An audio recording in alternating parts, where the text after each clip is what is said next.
नमस्कार। इस आध्यात्मिक विश्लेषण में आपका स्वागत है। आज हम श्रीमद् भगवद गीता के पहले अध्याय के 20वें श्लोक की गहराई में उतरने वाले हैं। ये वो पल है जहां कुरुक्षेत्र के युद्ध का भारी और तनावपूर्ण माहौल एक बहुत ही गहरे आध्यात्मिक चिंतन में बदल जाता है। बिना किसी देरी के चलिए इस अद्भुत श्लोक की शिक्षाओं को समझना शुरू करते हैं।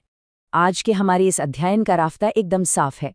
हम कुरुक्षेत्र के माहौल से शुरू करेंगे, श्लोक का सही उच्चारण और उसके एक एक शब्द का अर्थ समझेंगे। इसके बाद हम अर्जुन के रथ पर मौजूद कपिध्वज के रहस्य, भगवान श्री कृष्ण के मार्गदर्शन और सबसे जरूरी कर्म और चिंतन के बीच के संतुलन पर बात करेंगे। तो चलिए सबसे पहले चलते हैं सीधे कुरुक्षेत्र के उस ऐतिहासिक मैदान में जहां ये महासंग्राम बस शुरू ही होने वाला है।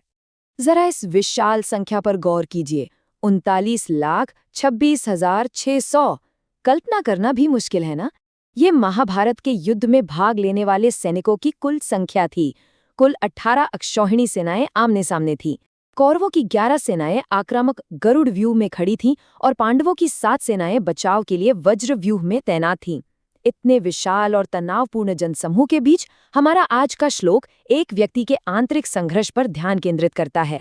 इस बेचैन कर देने वाले माहौल के बीच आइए उस मुख्य श्लोक पर आते हैं जो इस पल को दर्शाता है। इसका सही उच्चारण बहुत मायने रखता है। संस्कृत के इन शब्दों में एक अलग ही ऊर्जा और कंपन है। चलिए इसे पूरे सम्मान और सही लय के साथ उच्चारित करते हैं। अथ व्यवस्थितान् दृष्ट्वा धार्तराष्ट्रान् कपिध्वजः प्रवृत्ते शस्त्र संपाते धनुरुद्यम्य पांडवः ऋषिकेशं तदा वाक्यम् इदमाह महीपते। अब इस प्राचीन श्लोक की गहराई को समझने का सबसे बेहतरीन तरीका है पदच्छेद, मतलब इन जुड़े हुए संस्कृत शब्दों को अलग अलग करना। जब हम इन्हें तोड़ते हैं तो व्याकरण एकदम सुलभ हो जाता है। देखिए कैसे।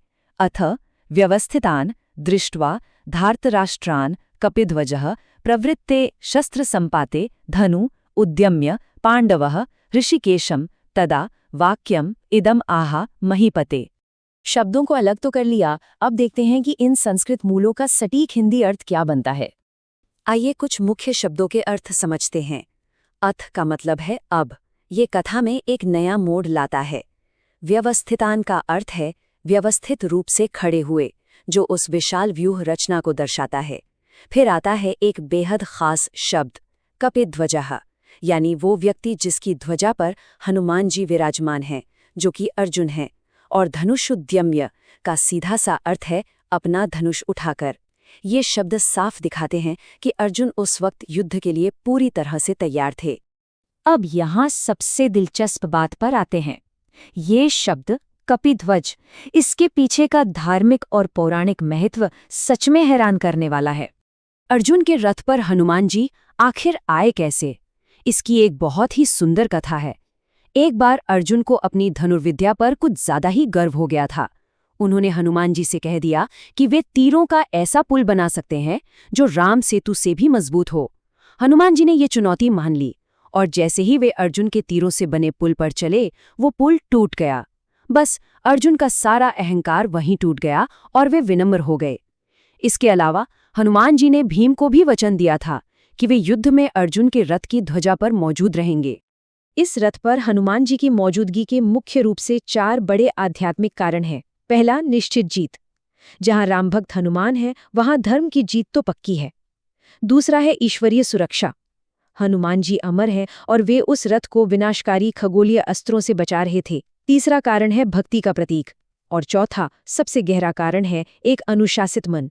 बंदर वैसे तो चंचल मन का प्रतीक होता है, लेकिन हनुमान जी ने अपने मन को ईश्वर की सेवा में पूरी तरह से अनुशासित कर लिया है। रथ पर हनुमान जी तो हैं ही, लेकिन आइए अब उस परम मार्गदर्शक की ओर ध्यान दें जो इस रथ को चला रहे हैं, भगवान श्री कृष्ण। यहाँ जो विषमता है वो कमाल की है। एक तरफ अर्जुन है जिनके भीतर युद्ध को लेकर बेचैनी और उलझन तूफान ले रही है, और ठीक उनके सामने है भगवान श्री कृष्ण, जिन्हें यहाँ ऋषिकेश कहा गया है। ऋषिकेश मतलब सभी इंद्रियों के स्वामी, एक परम दिव्य सारथी के रूप में। भगवान की वो असीम शांति और पूरा नियंत्रण अर्जुन की उस घबराहट के बिल्कुल विपरीत है। इस वक्त अर्जुन की मनोवैज्ञानिक स्थिति समझना बहुत जरूरी है। उनके हृदय को आर्द्र कहा गया है, यानी एक ऐसा हृदय जो करुणा से भीगा हुआ है। ये एक तरह की भेद्यता है। कहते हैं ना, जब इंसान भीतर से पिघलता है, टूटता है, तभी वो ईश्वरीय ज्ञान पाने के योग्य बनता है। अर्जुन का मन डगमगा रहा है और इसीलिए वे अच्युत को पुकारते हैं, वो ईश्वर जो कभी नहीं गिरते, जो हमेशा स्थिर हैं। इस भयानक युद्ध के बीच अर्जुन उसी स्थिरता को अपना सहारा बना रहे हैं। इस पूरे दृश्य में सबसे बड़ी दार्शनिक सीख क्या है? वो है कर्म और चिंतन के बीच का एक बेहद नाजुक संतुलन। इसे ऐसे समझिए, एक तरफ है धनुः उद्यम्य, यानी अपना धनुष उठाना, जो पूरी तरह से कर्म का प्रतीक है, और दूसरी तरफ है वाक्यम इदम आह, यानी ये वचन कहे, जो चिंतन का प्रतीक है। इतनी भयंकर तैयारी हो चुकी है, शस्त्र चलने ही वाले हैं, लेकिन फिर भी अर्जुन बिना सोचे समझे युद्ध में नहीं कूदते। असली बुद्धिमानी इसी में है। कर्म करने से पहले एक पल रुककर सही मार्गदर्शन लेना ही ज्ञान है। तो अंत में ये श्लोक सिर्फ कुरुक्षेत्र के इतिहास तक सीमित नहीं रहता, ये सीधे हमारे आज के जीवन से जुड़ जाता है। एक विचारणीय प्रश्न जो हमें खुद से पूछना चाहिए, जब हमारे सामने जीवन के रोजमर्रा के युद्ध और संघर्ष आते हैं, तो क्या बिना सोचे समझे प्रतिक्रिया देने से पहले भीतर की उस ऋषिकेश की आवाज को सुनने के लिए एक पल रुका जाता है? इस पर विचार जरूर कीजिएगा। आज के इस विश्लेषण से जुड़ने के लिए बहुत बहुत धन्यवाद।